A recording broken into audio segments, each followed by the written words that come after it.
नमस्कार साथियों, मैं मनीष भारती संस्कृति पीसीएस प्लेटफॉर्म पर आप सभी का स्वागत करता हूं। साथियों, जैसा कि हम सभी जानते हैं कि 72वीं बीपीएससी को लेकर के हम तैयारी करते आ रहे हैं। आज जिस टॉपिक पर हम चर्चा करने वाले हैं वह मुगल साम्राज्य का पतन होगा और किस तरह से मुगल साम्राज्य का पतन हो रहा है, कौन कौन से शासक उस दौरान थे। देखिए, जब भी हम मुगल साम्राज्य के पतन के विषय में पढ़ते हैं तो हम औरंगजेब के बाद की स्थिति देखते हैं।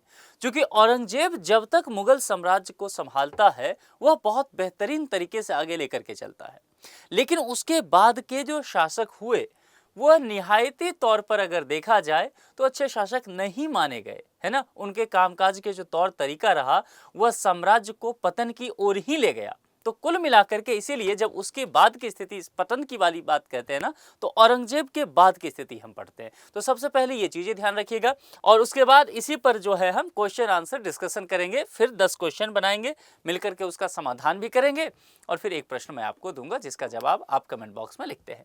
अब चलिए, सबसे पहले जैसा कि मैंने कहा कि औरंगजेब के बाद की स्थिति, क्योंकि औरंगजेब तक हमने पढ़ लिया, तो मुगल शासक और उसके अन्य प्रमुख शासक में औरंगजेब के उत्तराधिकारियों की चर्चा करेंगे, जो निश्चित तौर पे 1707 से शुरू होता है और 1857 हम जानते हैं कि स्वतंत्रता संग्राम की पहली लड़ाई भी हम मानते आए हैं। इतिहासकारों ने यही माना है, कमोवेश हम एनसीईआरटी में भी यही पढ़ते आ रहे हैं। तो यहां पर जाकर के ये चीजें खत्म होगा। तो चलिए, अब यहाँ पर सबसे शुरुआत करते हैं हम शाह आलम प्रथम से। बहुत सारे फैक्ट हैं जो जरूरी परीक्षा के दृष्टिकोण से है, मैं उतना आपको बता रहा हूँ, ठीक है।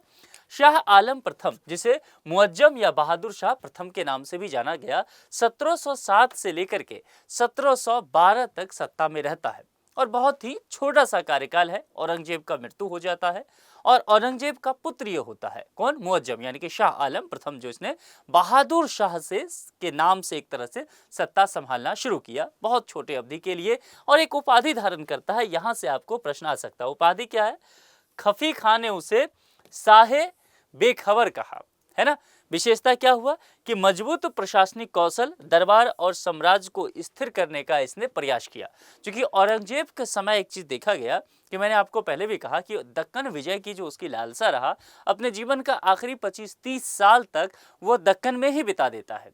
तो मुगल साम्राज्य पर वो बहुत ध्यान दे नहीं पाया, तो यहाँ पर बहुत दारोमदार जो है मुअज्जम पर आ जाता है। तो कुल मिलाकर के ये उस स्थिति को संभालता हुआ नजर आता है। अब जहांदार शाह की बात करेंगे, 1712 से 1713, एकदम बहुत छोटा सा शासन में अयोग्य से बताया जाता है। अमीर जुल्फिकार खां की सहायता से इसने गद्दी प्राप्त किया, युद्ध में फर्रुखसियर द्वारा पराजित, और 1713 में इसकी फिर हत्या हो जाती है। अब जाहिर सी बात है, फर्रुखसियर द्वारा इसको पराजित किया जाता है, तो उसी का कार्यकाल आएगा 1713 से 1719 ईस्वी तक।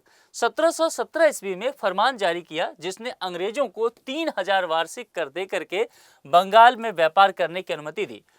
फर्रुखसियर, जब भी यहाँ प्रश्न बनेगा इसके नाम से, इस टॉपिक से, तो यही प्रश्न हमेशा ही बनता है पीसीएस में, कई बार ये देखा गया है, इसलिए इस चीज को आप निश्चित तौर पर ध्यान रखिएगा। इसमें कई फैक्ट है, जैसे कि कितने ईस्वी में किसने ये फरमान जारी किया, इसके अलावा फरमान क्या था, फरमान में कितने कर लिए गए, ठीक है, कहां पर व्यापार की अनुमति दी गई। तो एक ही स्टेटमेंट है और इसका कार्यकाल क्या है।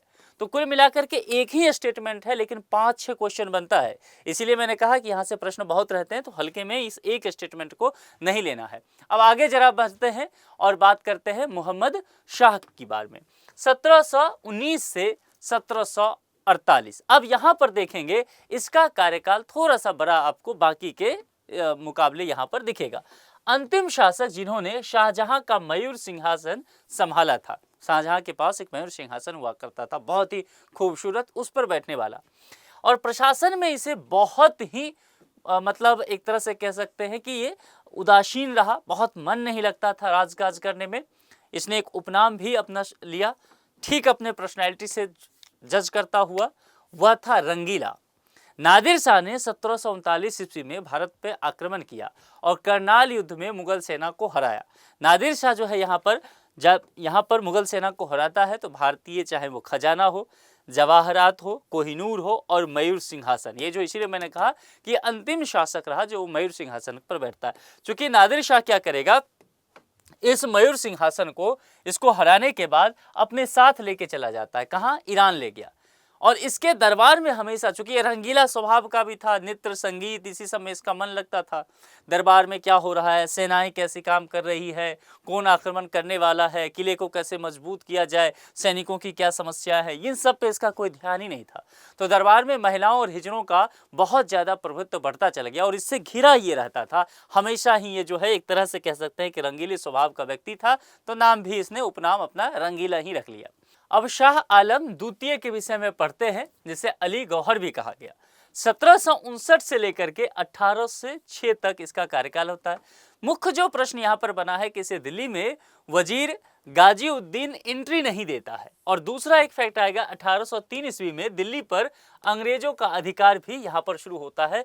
तो यह शाह आलम द्वितीय ही, जो कि 6 तक कार्यकाल है, यही उस समय वहाँ सत्ता में रहता है। बहादुर शाह द्वितीय है ना, जफर जिन्हें कहा गया 1837 से 1857, तो 1857 की युद्ध इन्हीं के नेतृत्व में होता है। एक सिंबॉलिक तौर पर इनको रखा, जितने भी आंदोलनकारी रहे, जो कि कहा कि भाई आप मुगल साम्राज्य से आते हैं, मुगल साम्राज्य एक तरह से पूरे भारत पर शासन किया है, इस लिहाज से आप ही इस आंदोलन का नेतृत्वकर्ता बनिए, यही कहा गया। हालांकि आप जानते हैं कि उस समय तक जो मुगल साम्राज्य की स्थिति था वो बिल्कुल दयनीय हो चुका था और मुगल साम्राज्य जो है एक तरह से लाल किला जो दिल्ली का है वहां जाकर के सिमट गया था। बाकी कोई साम्राज्य आधिकारिक तौर पर रह नहीं गया था। पिता कौन होगा? अकबर शाह द्वितीय 1806 से 37 तक रहा था और शिक्षा इब्राहिम जौक और असद अल्लाह खां गालिब के द्वारा। आध्यात्मिक निर्देशक इनके हसन अस्करी और आर्थिक स्थिति क्या? ईस्ट इंडिया कंपनी से पेंशन और परिसंपत्तियों का किराया मिलता था। मृत्यु 1862 ईस्वी में। मामला समझ में आया?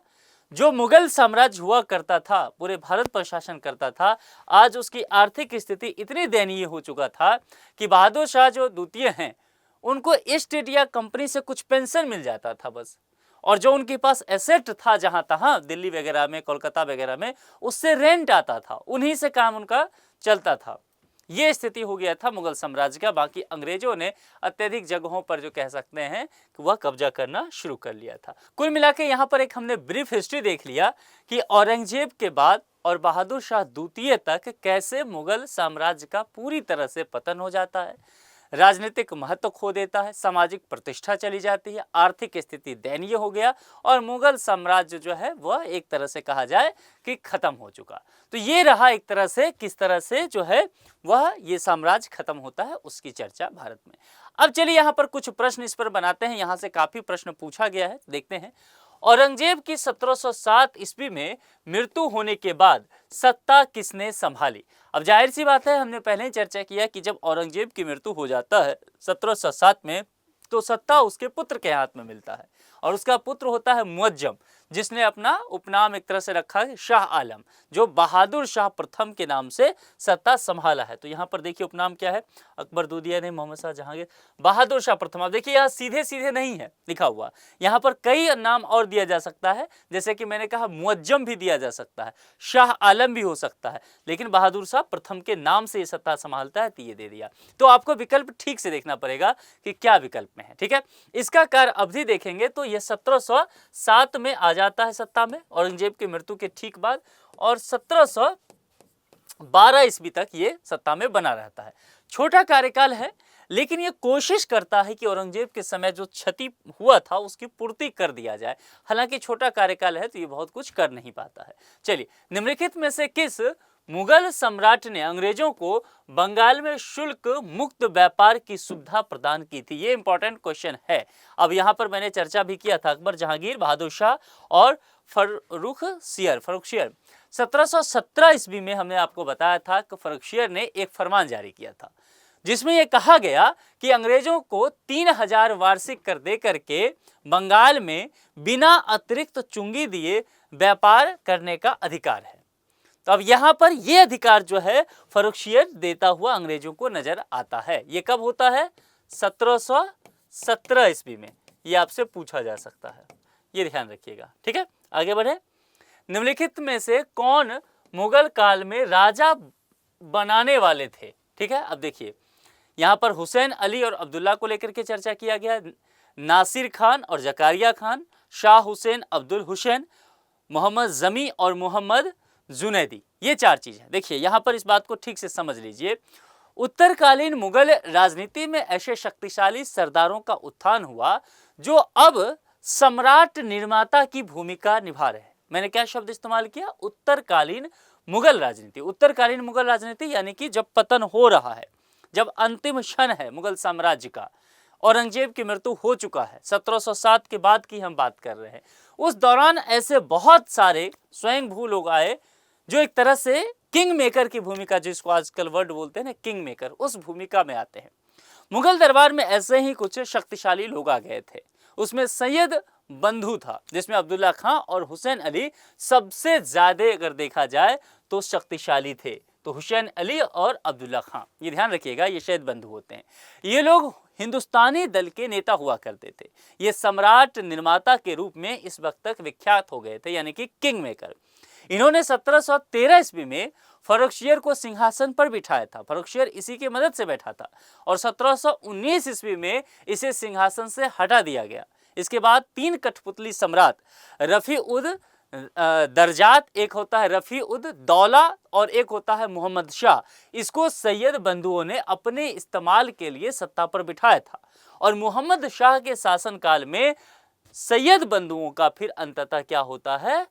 पतन होता है, यानी कि इनकी जो शक्ति है वो छिनता है। वो मोहम्मद शाह के समय में होता है, जिसको इसी ने सत्ता में बिठाया था, जो अंतिम था।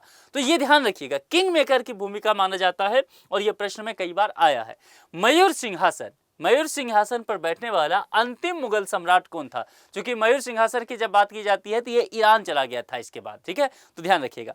अब बनवाया किसने था मयूर सिंहासन को? शाहजहां। शाहजहां एक बहुत प्रसिद्ध मयूर सिंहासन बनाया अपने बैठने के लिए, लेकिन उस पर बैठने वाला अंतिम मुगल शासक मोहम्मद शाह होता है। मोहम्मद शाह, मोहम्मद शाह का कार्यकाल आपसे पूछा जा सकता है 1719 से लेकर के 1748 तक रहता है ये कार्यकाल, ये कई बार पूछा जा सकता है। अच्छा, अब यहां पर यह पूछा जा सकता है कि ये फिर मयूर सिंहासन जो है गया किधर? भारत में तो रह नहीं गया, भारत में रहता तो बाकी सम्राट भी इस पर बैठते, तो वो तो रहा नहीं। और ले जाने वाला कौन था? नादिर शाह। यही आक्रमण करता है, मुगलों को पराजित कर देता है, ठीक है, मोहम्मद शाह को हराता है और फिर यहां से लेकर के चल जाता है। कौन सा युद्ध होता है? करनाल युद्ध। ये सब चीजें नोट कीजिए, यही सब पूछा जाता है। कहानी पूरा पढ़ के जाते हैं और फिर फैक्ट नहीं याद रहता है। करनाल युद्ध में इसको पराजित किया गया था मुगल सेना को। तो ये चीजें आपको ध्यान रखना है। मयूर सिंहासन चूंकि बहुत फेमस रहता है, कई बार प्रश्न आया है। किसके शासन में हिजड़ों तथा महिलाओं के एक वर्ग का प्रभुत्व था? ये मैंने आपको बताया। वो रंगीला याद है? उपनाम ध्यान रखिएगा, उससे आपको चीजें पता चलेगा, ठीक है। अब यहाँ पर मोहम्मद शाह जो 1719 से 48 ईस्वी, सभी का ईस्वी भी दे दिया है। अहमद शाह, आलमगीर, शाह आलम द्वितीय, है ना, ये 4 विकल्प यहाँ पर आपको दिख रहा है। अब देखिए मैंने क्या कहा था कि रंगीला उपनाम वो रखता है अपना, ठीक है। वह कौन व्यक्ति रहता है? मोहम्मद शाह। मोहम्मद शाह कब आता है? 1719 से लेकर के 48 ईस्वी तक। अपना अधिकतर समय जो है क्या उसको बोलते हैं? शिकार खेलना, आखेट जिसको बोलते हैं ना, शिकार खेलना। पशु का युद्ध भी होते रहता था, ये लड़ाते रहता था पशुओं को और उसका युद्ध देखता था, आनंद लेता था। प्रशासन के प्रति एकदम उदासीन ये था, खूब शराब पीता था, मदिरा, और महिलाओं में कुछ ज़्यादा ही दिलचस्पी इसका था, यानी कि शराब और शबाब में मग्न रहता था। ये सुंदरियों के प्रति रुचि रखता था, इसीलिए इसे रंगीला कहा जाता था। तो रंगीला के नाम से ही इसका मामला चलने लगा। अब ये इसकी कमजोरी का फायदा उठाया गया इसके दरबार में, इसीलिए इसके इस रंगीले मिजाज को देखते हुए बहुत सारे हिजड़े यानी कि किन्नर थे, महिलाएं थी। तो धीरे धीरे क्या होने लगा? दरबारी को गायब कर दिया, साइड कर दिया, इसी सब में लिप्त रहता था, मदिरा पान करना, गाना बजाना चल रहा है। तो धीरे धीरे इन्हीं महिलाओं और किन्नरों का प्रभुत्व भी क्या होता है? राज दरबार में हो जाता है, जो निश्चित तौर पर देखा गया कि मुगल साम्राज्य के लिए बहुत ही खराब आगे चल करके हुआ, बुरा हुआ। तो मोहम्मद शाह रंगीला भी यहाँ पर रह सकता है, तो ध्यान रखिएगा। निम्नलिखित में से किस मुगल बादशाह को वजीर गाजीउद्दीन ने दिल्ली में दाखिल नहीं होने दिया था? ध्यान दीजिएगा, यह प्रश्न आ सकता है। आपको मैंने बताया था वह शाह आलम द्वितीय था, ठीक है। तो शाह आलम द्वितीय जो है यह कोशिश करता है दिल्ली आने का, लेकिन इसको नहीं, इसका हालांकि वास्तविक नाम जो है अली गौहर है, तो यह भी पूछा जा सकता है। और इसके पिता रहते हैं आलमगीर द्वितीय, उसकी मृत्यु हो जाती है। उस समय ये बिहार में हुआ करता था, ध्यान रखिएगा। तो मुगल बादशाही से घोषित कर दिया गया, किंतु मुगल दरबार की गुटबाजी बहुत हावी था उस समय, और गुटबाजी इतना हुआ कि इसने तय किया कि ये कहाँ रहेगा, बिहार में ही रहेगा। पिता की मृत्यु के बाद बादशाह घोषित होने के बावजूद भी ये नहीं आता है। उस समय वजीर जो रहता है गाजीउद्दीन, 1765 से 1771 ईस्वी तक यह अंग्रेजों के संरक्षण में इलाहाबाद में रहता है। 1772 ईस्वी में मराठों की सहायता से दिल्ली पहुंचता है। शाह आलम द्वितीय के समय ही दिल्ली पर अंग्रेजों का अधिकार यानी कि 1803 ईस्वी में होता है। तो ये ध्यान रखिएगा, इसकी कहानी बड़ी दिलचस्प है, कभी मौका लगा तो उस पर चर्चा करेंगे, लेकिन इतना ध्यान रखिएगा कि ये इसको दिल्ली नहीं आने देता है, ठीक है। अब आगे, अंतिम मुगल सम्राट बहादुर शाह था, उसके पिता का नाम था।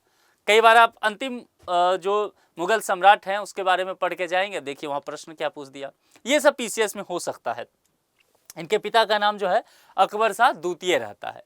बहादुर शाह द्वितीय पिता जो है वो एक तरह से कह सकते हैं कि अकबर शाह द्वितीय, हालांकि इनका नाम कई जगह कुछ और भी आपको रहेगा। बहादुर शाह द्वितीय, बहादुर शाह जफर, ध्यान रखिएगा ये एक ही व्यक्ति हैं। और बहादुर शाह जफर ज़्यादा चर्चा में रहता है, जो कि 1837 से 1857, और 1857 में ही हम लोग क्या कहते हैं, स्वतंत्रता संग्राम की पहली क्रांति कहते हैं। ये मंगल पांडे सबका जो नाम सुने हैं वो वही बात मैं कर रहा हूँ, ठीक है। तो इनके पिता का नाम अकबर शाह द्वितीय है, और अकबर शाह द्वितीय का कार्यकाल 1806 से 1837 तक रहा, जो मैंने आपको बताया। हालांकि एक बार ध्यान दीजिएगा, ये जो अंतिम मुगल बादशाह है बहादुर जफर जो रहते हैं, बहादुर शाह जफर, ये नाम मात्र के मुगल बादशाह हैं। अंग्रेजों से पेंशन ले रहे हैं, शाही खिताब इनको बस मिला हुआ है, कहीं रेंट वगैरह आ रहा है, उससे इनका काम चल रहा है। बहुत खपा हो गई थी ब्रिटिश गवर्नमेंट इनसे कि भाई आपको हम पेंशन वगैरह दे रहे हैं, आप क्रांतिकारी का साथ दिए, तो इनको बर्मा भेज दिया था उठा के। और वहीं पर 1862 ईस्वी में इनकी मृत्यु हो गई। आपको ध्यान होगा कि मोदी जी जब बर्मा गए थे तो वहाँ ये गए थे। तो ये ध्यान रखिएगा, कहानी को आज के हिसाब से आप घुमा के पढ़ेंगे ना तो याद रहेगा चीज़ें आपको। निम्नलिखित में से कौन हैदराबाद के स्वतंत्र राज्य का संस्थापक था? यहाँ पर 4 विकल्प है आपको, कमरुद्दीन, मोहम्मद अमीन खां, असद खां और चिन किलिंचिन खां। क्या नाम है? चिन किलिच खां। नाम बड़ा कठिन है।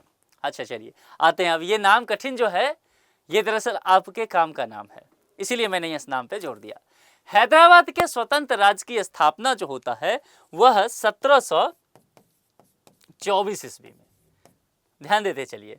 तो 1724 ईस्वी में ये जो चिन किलिच खां होते हैं, अच्छा चिन किलिच खां को एक और नाम से जानते हैं, निजामुल मुल्क, ठीक है। तो ये ध्यान रखिएगा, इसके द्वारा ये स्थापना किया गया था स्वतंत्र राज्य की, हैदराबाद की, ठीक है। इसलिए इस नाम में मैंने थोड़ा ज़्यादा जोड़ दिया है कि आपको याद रहे, ठीक है। तो ये चीज़ें आपको पता होना चाहिए, फैक्ट में पूछा जा सकता है। निम्नलिखित में से किसने दिल्ली में खगोलीय वेधशाला, जिसे जंतर मंतर कहते हैं, बनवाई थी? आज भी जंतर मंतर है, आप देखने गए होंगे, है ना। तो जय सिंह द्वितीय ने दिल्ली में खगोलीय वेधशाला जंतर मंतर बनवाया था। जय सिंह द्वितीय, डी विकल्प के साथ चलेंगे। इसने दिल्ली के अतिरिक्त उज्जैन, मथुरा, वाराणसी और जयपुर, यहाँ भी वेधशाला इन्होंने बनवाया, जैसा कि जंतर मंतर में है। 1773 ईस्वी में जिज मुहम्मद शाही पुस्तक जो नक्षत्रों संबंधी ज्ञान से संबंधित है, उसके लेखक कौन रहे हैं? और उसके लेखक है जयपुर के सवाई जय सिंह। राजपूत राजा आमेर का सवाई जय सिंह ने जयपुर शहर की स्थापना की तथा इसे विज्ञान और कला का केंद्र बनाया। जय सिंह खुद भी एक महान खगोल शास्त्री थे। दिल्ली, जयपुर, उज्जैन, वाराणसी, मथुरा, इन सभी जगहों पर आधुनिक उपकरण से युक्त परीक्षणशालाएं इन्होंने बनवाई। लोगों को खगोल शास्त्र संबंधी ज्ञान बढ़ सके, इसके लिए इन्होंने काम करना शुरू किया। तो ये सब चीज़ें थोड़ा आप ध्यान रखिएगा। सी विकल्प के साथ यहाँ पर हम चलेंगे। और आखिर में एक प्रश्न आपके लिए, कौन सा मुगल बादशाह रंगीला के नाम से जाना जाता है? अब तो आपको ये कहानी पूरी इसकी पता चल गया, रंगीला का पोल खोल दिया मैंने, ध्यान रखिएगा यहाँ पर, ठीक है। अब कौन सा सही जवाब होगा आप कमेंट बॉक्स में लिख करके मुझे बताते चलिए। लेक्चर कैसा लगता है आपको जरूर बताइए, और अधिक से अधिक लोग लेक्चर को देखिए ताकि आपके लिए है तो ये आपके लिए काम आ सके। आज के लिए इतना ही। जुड़ने के लिए आप सभी का बहुत बहुत शुक्रिया। Thank you so much.